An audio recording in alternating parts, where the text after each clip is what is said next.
Hello everyone, good morning to all of you. मैं हूं विवेक कुमार और आप देख रहे हैं विवेक तक। चलिए, आज हम लोग बोर्ड के एग्जाम के जो कि संस्कृत के प्रथम चैप्टर जिसका नाम है मंगलम, उसको हम लोग क्या करेंगे, कवर करेंगे। और इससे जितने भी बोर्ड के एग्जाम में क्वेश्चन बनते हैं इन सारे क्वेश्चनों को डिस्कस करेंगे। पहले इसका पैटर्न आप समझ लीजिए कि ये जो ऑब्जेक्टिव क्वेश्चन बनते हैं उसका हमने सिर्फ आंसर लिख रखा है। क्वेश्चन में डिस्कस करूंगा, फिर आपको आंसर याद करवाऊंगा।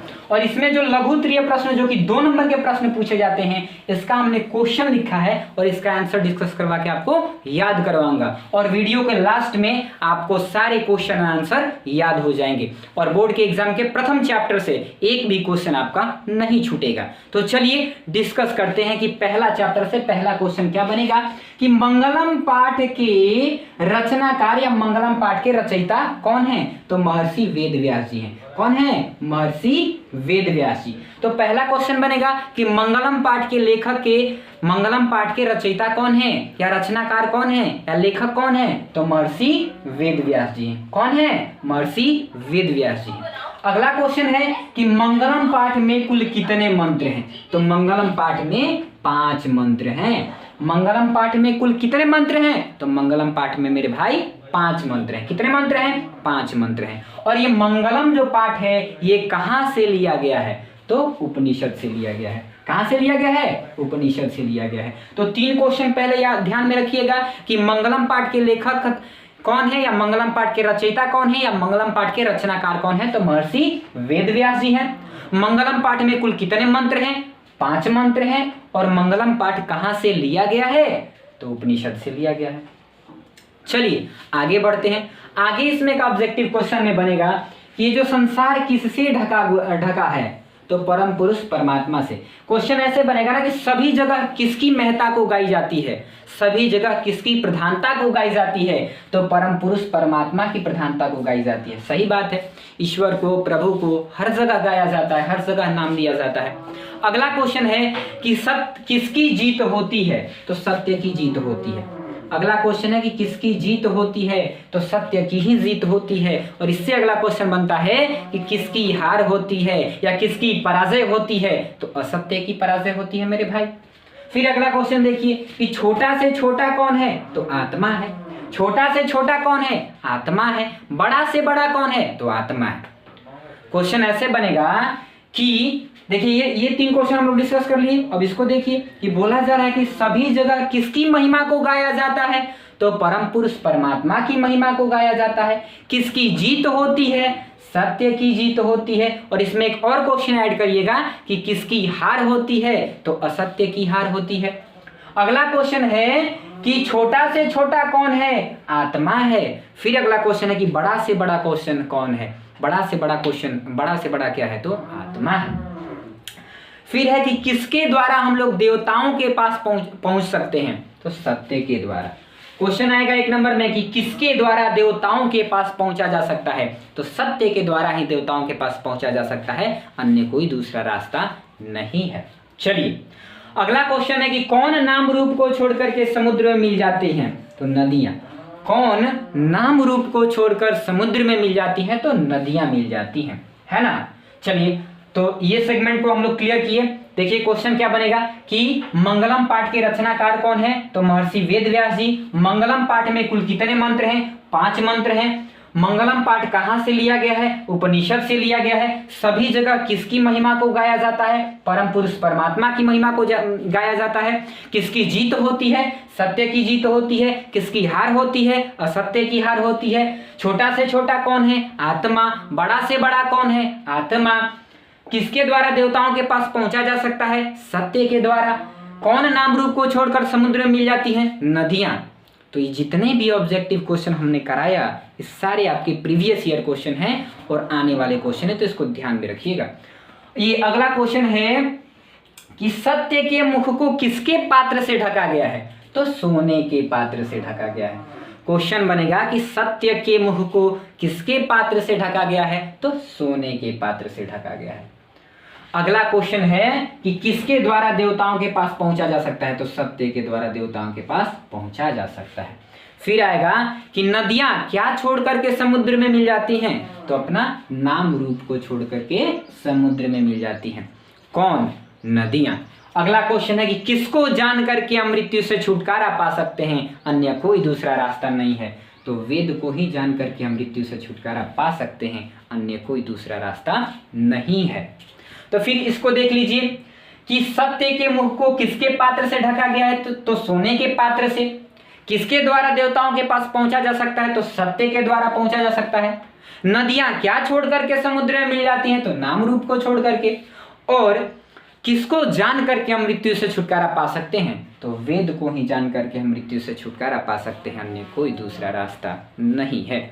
तो देख लीजिए जितने भी ऑब्जेक्टिव यानी कि 1 नंबर के प्रश्न मंगलम पाठ से पूछे जाते हैं सारे हम डिस्कस कर लिए। अब लघु उत्तरीय प्रश्न में जो कि 2 नंबर के पूछे जाते हैं इसको हम लोग क्या करेंगे, डिस्कस करेंगे मेरे भाई। तो सुनिए पहला क्वेश्चन क्या बनेगा कि आत्मा के स्वरूप का वर्णन करें। क्वेश्चन आएगा कि मंगलम पाठ के अनुसार आत्मा के स्वरूप का वर्णन करें। तो इसका जवाब सुनिएगा, इसका आंसर सुनिएगा इत्मीनान से कि मंगलम पाठ के अनुसार महर्षि वेद व्यास जी आत्मा के स्वरूप का वर्णन करते हुए कहते हैं कि छोटी से छोटी और महान से महान आत्मा जीवों के हृदय रूपी गुफा में निवास करती है। विद्वान लोग आत्मा के गौरव को समझते हैं और वे कभी शोक नहीं करते। अब आप बोलिएगा कि सर इसको लिखवा दीजिए। अरे मेरे भाई अपना छोटा बोर्डवे है, कैसे लिखवाएंगे। क्वेश्चन करवा दे रहे हैं, आंसर बोल रहे हैं, आप 1 बार 2 बार वीडियो को सुनिएगा, आपको ऑटोमेटिकली याद होते चला जाएगा। तो सुनिए एक बार फिर से कि आत्मा के स्वरूप का वर्णन करें। तो महर्षि वेद व्यास जी आत्मा के स्वरूप का वर्णन करते हुए कहते हैं कि छोटी से छोटी और महान से महान आत्मा जीवों के हृदय में निवास करती है और विद्वान लोग आत्मा के गौरव को समझते हैं और वे कभी शोक नहीं करते। इतना आप लिख दीजिएगा, 2 नंबर एकदम एग्जामिनर दे देगा, एकदम फर्स्ट क्लास से। आगे देखिए कि सत्य की महत्ता का वर्णन अपने शब्दों में करें। देखिए क्वेश्चन क्या पूछा जा रहा है कि सत्य की महत्ता का वर्णन अपने शब्दों में करें। ई ना कि टीचर के शब्द में करें, मास्टर साहब के शब्द में करें, ना भाई साहब। हम बता दे रहे हैं आपको, जिस हिसाब से है आप उसको आसानी से लिख सकते हैं। ये लिटरेचर है, भाषा है, नंबर उतना ही मिलेगा। तो सुनिएगा कि मंगलम पाठ के अनुसार महर्षि वेद व्यास जी सत्य की महत्ता का वर्णन करते हुए कहते हैं कि सत्य की ही जीत होती है, असत्य की नहीं। सत्य के द्वारा ही देवताओं के पास पहुंचा जा सकता है। जहां ऋषि मुनियों ने अपनी इच्छाओं को छोड़ दिया है वहां सत्य ही सबसे बड़ा धन है। सत्य भले ही थोड़ी देर के लिए परेशान हो जाए लेकिन वह कभी पराजित नहीं होता। देख लीजिए उठा के महाभारत रामायण, है ना। तो ये पहले का बात हो रहा है। तो बोला जा रहा है कि सत्य की महत्ता का वर्णन अपने शब्दों में करें। तो इसको एक बार फिर से सुन लीजिए कि सत्य की महत्ता का वर्णन करते हुए महर्षि वेद व्यास जी कहते हैं कि सत्य की ही जीत होती है, असत्य की नहीं। सत्य के द्वारा ही देवताओं के पास पहुंचा जा सकता है। जहां ऋषि मुनियों ने अपनी इच्छाओं को छोड़ दिया है वहां सत्य ही सबसे बड़ा धन है। आगे बढ़ते हैं। आगे क्वेश्चन है कि विद्वान लोग परम ब्रह्म को कैसे प्राप्त करते हैं। विद्वान लोग परम ब्रह्म को कैसे प्राप्त करते हैं। तो बोला जा रहा है कि जैसे बहती हुई नदियां अपने नाम रूप को छोड़कर समुद्र में मिल जाती हैं, वैसे ही विद्वान लोग अपने नाम रूप को छोड़कर परम ब्रह्म को प्राप्त कर लेते हैं, है ना। फिर से सुन लीजिए कि बोला जा रहा है कि विद्वान लोग परम ब्रह्म को कैसे प्राप्त करते हैं। अगर ये आपके बोर्ड के एग्जाम में क्वेश्चन आएगा तो 2 नंबर के लिए आएगा।